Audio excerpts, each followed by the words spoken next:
भारत और चीन के बीच हिंद महासागर पिछले 10 वर्षों में टकराव का नया केंद्र बन गया है।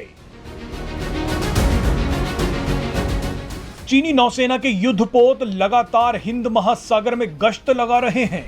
चीनी जासूसी जहाज और सबमरीन्स भी हिंद महासागर में भारत की मुश्किलें बढ़ा रही हैं। लेकिन इन सभी के बीच भारत ने भी समंदर में एक बड़ा जाल बिछा दिया है।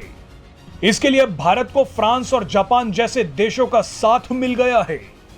भारत ने हिंद महासागर में फ्रांस के रीयूनियन आइलैंड नेवल बेस पर हथियारों से लैस अपना समुद्री शिकारी विमान P-8I भेज दिया है।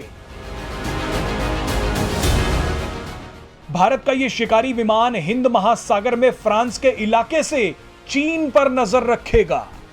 भारतीय नौसेना ने तीसरी बार अपने इस शक्तिशाली निगरानी विमान को फ्रांस के रीयूनियन द्वीप पर उतारा है। इसके पीछे भारत की एक जबरदस्त रणनीति है। दरअसल चीन अपनी स्ट्रिंग ऑफ पर्ल्स की नीति के तहत हिंद महासागर में भारत की घेराबंदी कर रहा है। हिंद महासागर में कई और भी ऐसे देश हैं जो चीन की आक्रामकता से परेशान हैं। ये सभी देश अब भारत के साथ जुड़ रहे हैं। चीन की स्ट्रिंग ऑफ पर्ल्स नीति का जवाब देने के लिए अब भारत ने नेकलेस ऑफ डायमंड नीति को मजबूत करना शुरू कर दिया है।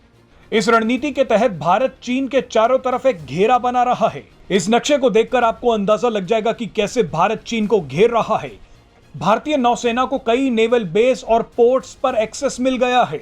इनमें से ज्यादातर जगहों पर अब भारतीय नौसेना के जहाज ईंधन भरवा सकते हैं और कई जगहों पर तो लंगर डालकर चीन को सीधे चुनौती भी दे सकते हैं। भारत की मौजूदगी अब ईरान के चाबहार पोर्ट पर है। इसके अलावा ओमान का दुकुम पोर्ट हो या फिर सेशल्स का एजम्पशन आइलैंड, इंडोनेशिया का सबांग पोर्ट हो या फिर सिंगापुर का चांगी पोर्ट, भारत अब हर जगह मौजूद है।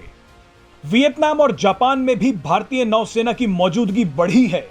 अगर लैंड रूट की बात करें तो हाल ही में भारत ने मंगोलिया में भी अपनी जड़ें जमा ली हैं। हिंद महासागर में अपनी रणनीति को मजबूत करने के लिए भारत फ्रांस के रीयूनियन, जापान और अमेरिका के विभिन्न सैन्य अड्डों के लिए करार कर चुका है। भारत मॉरिशस के अगालेगा द्वीप में भी सैन्य ठिकाना बना रहा है, जो जून 2023 तक बनकर तैयार हो जाएगा। इस अड्डे पर 3000 मीटर लंबा रनवे भी होगा।